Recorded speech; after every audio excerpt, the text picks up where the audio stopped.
Tani, unë dua t'ju them një gjë.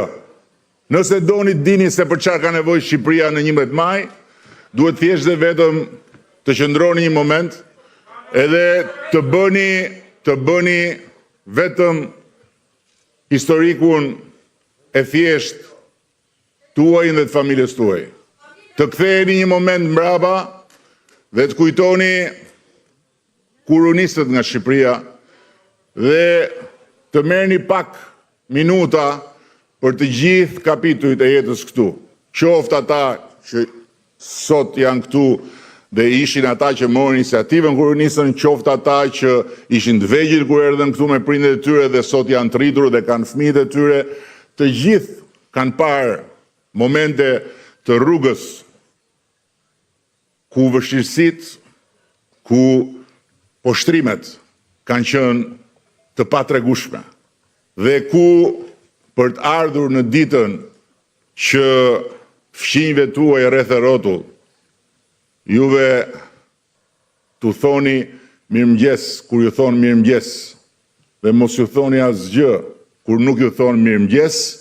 ju është dashur të luftoni shumë dhe për një kohë gjatë ju është dashur të thoni mirëmëngjes kur ju thoshin plaç.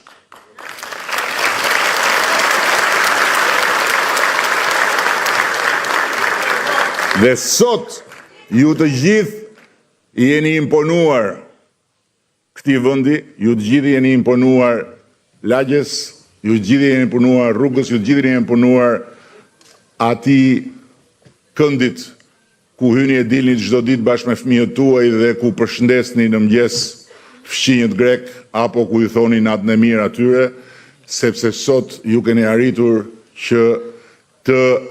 jepni respekt siç keni dhënë gjithmonë, por të merrni respekt siç nuk merrnit kur ishit këtu në kryet herës. Tani, në të njëjtën situatë është edhe Shqipëria sot. Fiks.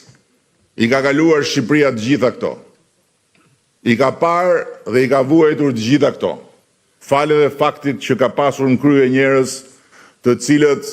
nuk kanë pasur kurajon të qëndrojnë drejt përballë fqinjve dhe përballë të mëdhenjve të Europës e të botës. Nuk kanë pasur kurajon të japin respekt dhe të kërkojnë respekt. Por kanë dhënë servilizëm dhe kanë pranuar edhe poshtrim. Duke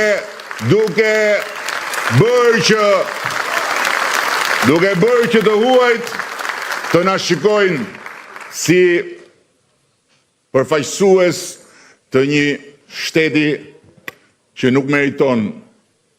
respekt dhe që nuk meriton vlerësim. Sot kjo ka ndryshuar dhe sot ju i duheni vendit në 11 maj për të vënë vulën mbi gjithë këtë proces që ne së bashku kemi ndërmarrë me shumë vështirësi dhe për të realizuar atë që është detyrimi i fundit që çdo prind këtu, çdo prind në të gjithë botën jashtë kufijës së Shqipërisë i ka fëmijëve të vet, që t'i jap pasaportën europiane dhe t'i thot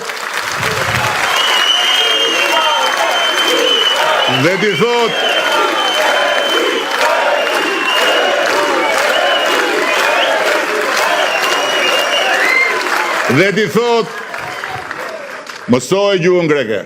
mësoj kulturën greke, mësoj gjuhën italiane, mësoj kulturën italiane, mësoj gjuhën franceze, mësoj kulturën franceze, mësoj të gjitha gjuhët e Europës, mësoj kulturën e Europës, por nuk ke nevojë të ndryshosh atë që je dhe që e ke shkruar në pasaportën tënde shqiptar.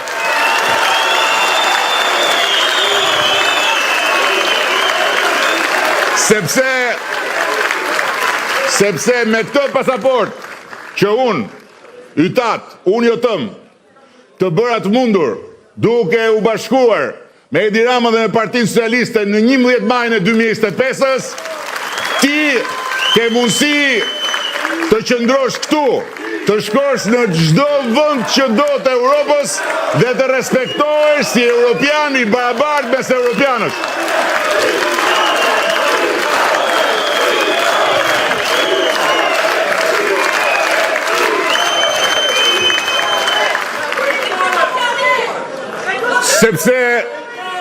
Sepse kur unë prindi yt, kur ne prindet tu erdhëm këtu, u detyruan të bëjmë shumë gjëra për të